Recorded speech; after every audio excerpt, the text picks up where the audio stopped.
Thanks for watching Endgame Economics. If you enjoyed this video, hit subscribe. It's completely free for you, and it helps us continue making more videos like this. Welcome to The Explainer. Today, we're diving straight into the absolute frenzy surrounding artificial intelligence. But we aren't just looking at the shiny new tech. We're digging into the math that Silicon Valley maybe doesn't want you to see. It is a fascinating, complex, and frankly, wild financial story. Let's get right into it. So, is the most important industry on Earth quietly breaking down? That's the trillion-dollar question, right? Right now, there's this dominant narrative that AI is the definitive future. And honestly, that narrative alone is worth hundreds of billions of dollars. But while the technology is incredibly real, the underlying financial mechanics are starting to show some massive cracks. You know, a really popular business model in this sector right now basically boils down to, every customer costs me money, but hey, I'll sell it at a loss and make it up in narrative. So are we looking at a genuine revolution here, or a precarious house of cards? All right, Section 1, the massive AI spending spree. To really wrap our heads around the potential problem here, we first have to look at the sheer historical scale of the cash being thrown around. By 2026, the 5 biggest American tech companies, Microsoft, Alphabet, Amazon, Meta, and Oracle, are projected to drop somewhere between $660 and $690 billion. Billion, with a B.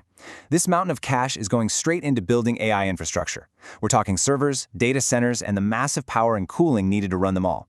To put that into perspective, a huge chunk of this goes right to Nvidia. It represents roughly 6 million Nvidia GPUs at an average price of about 30 grand each. That is 6 million chips, each costing the price of a brand new car. When you compare capital expenditure, or capex, as a percentage of US GDP, this AI build-out is literally dwarfing history. The Manhattan Project, that was about 0.4% of GDP. The massive nationwide broadband build-out back in the 90s was 1.2%. But this AI infrastructure boom, it's hitting 1.9%. Let that sink in for a second. AI infrastructure is consuming the economic equivalent of 3 to 4 Manhattan projects every single year.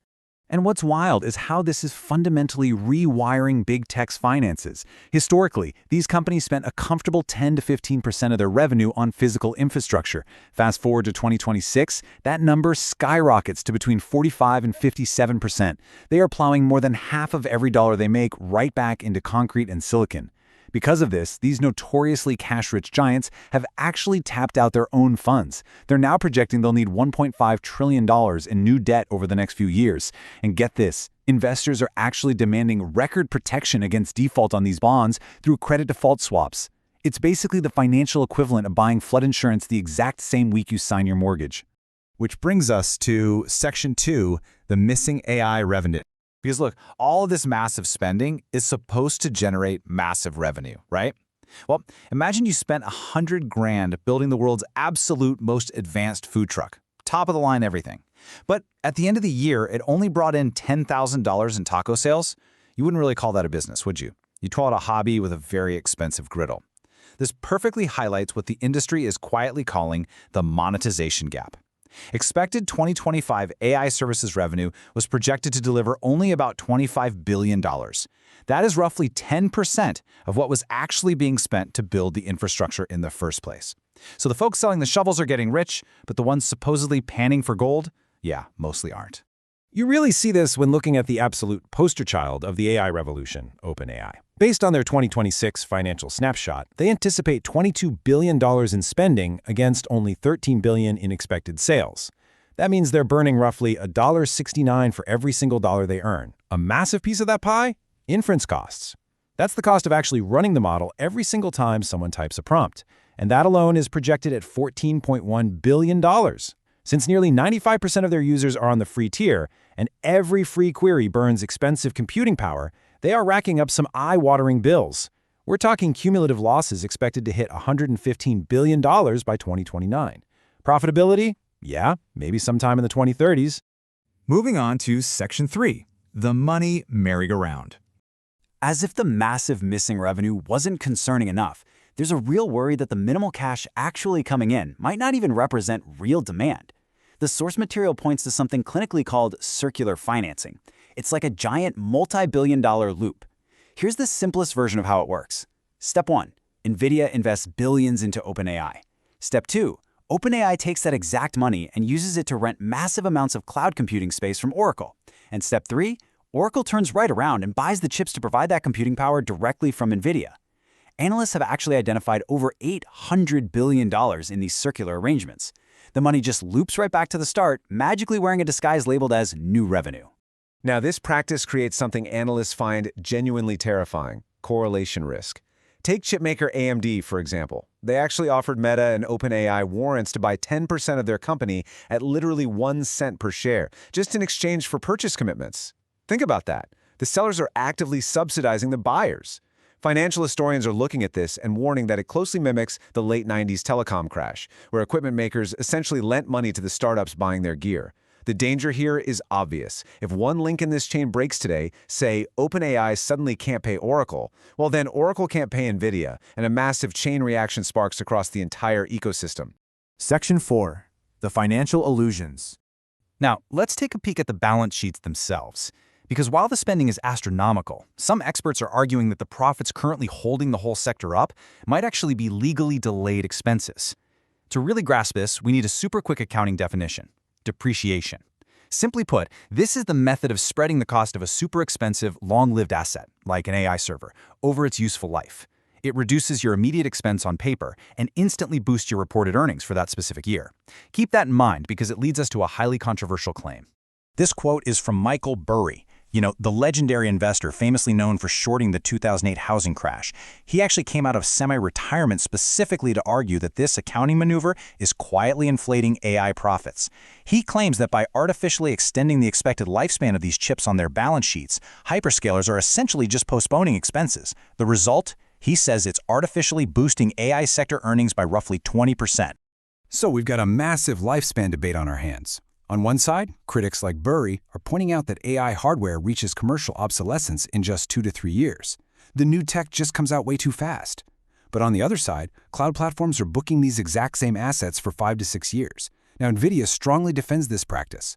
They argue that their software ecosystem keeps those older chips running at full tilt and genuinely useful for that 4 to 6 year stretch. The real danger here isn't necessarily outright fraud. It's the risk that investors might be confusing a massive temporary supply boom with durable long-term demand. All right, Section 5. The token deflation trap. Now let's look at the force that could totally gut these business models, even if the demand is 100% real. 99%, that is how much AI inference costs dropped in just over 2 years. 99%.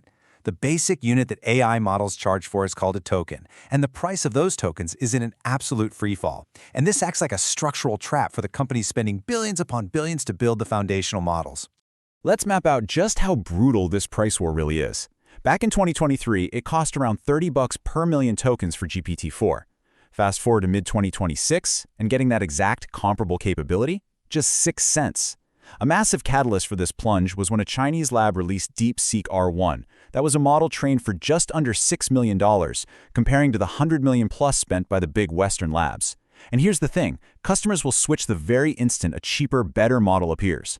So this shock instantly erased the massive pricing power from these billion-dollar Western models. Now, to be fair, there is a bull case here, known as the Jevons paradox. This is an economic principle stating that as things get cheaper and way more efficient, total consumption actually goes up rather than down. And it's true. Total AI spending is definitely rising. But here's the trap. The actual profit margins migrate completely away from the model producers who spent billions on all that heavy infrastructure. Instead, those profits move right over to the application layer, to the people building simple, clever apps on top of nearly free AI. Which leads us to Section 6, the next dot-com crash. Let's tie all these complex mechanics together, because this isn't just a niche tech story. This is a massive macro threat. Market leadership has honestly never been this narrow. AI-related stocks account for about 75% of the S&P 500's returns right now. On top of that, tech capital spending represents 40 to 45% of recent U.S. GDP growth. The OECD even calculated that without this strong AI investment, the U.S. economy would have actually slipped into a recession in the first half of the year. That is extreme concentration risk. Make no mistake, if the AI house of cards wobbles, your 401k, pension funds, and the broader global economy wobble right alongside it. And the global financial watchdogs, they're sounding the alarm. Kristalina Georgieva, the head of the IMF, directly compared current AI valuations to the absolute peak of the 2000 dot-com bubble. The Bank of England has been issuing very similar warnings. The grown-ups in the room are actively looking at the numbers and questioning the math. So we end up at this final overarching question. Are we looking at the next internet or the next crash? The crazy truth is it might actually be both. Remember the early 2000s? The internet profoundly changed the entire world. Absolutely. But the bubble popping still wiped out $5 trillion and totally decimated investors who bought in at the peak. Revolutionary technology and massive financial bubbles are frequent travel companions, you know? The AI technology is very, very real. But if the revenues don't match the billions upon billions being spent, the math simply doesn't close. What do you think? Are we looking at a permanent revolution, or is the financial timeline completely broken? Thanks for joining me in this explainer. Stay curious and keep asking the hard questions.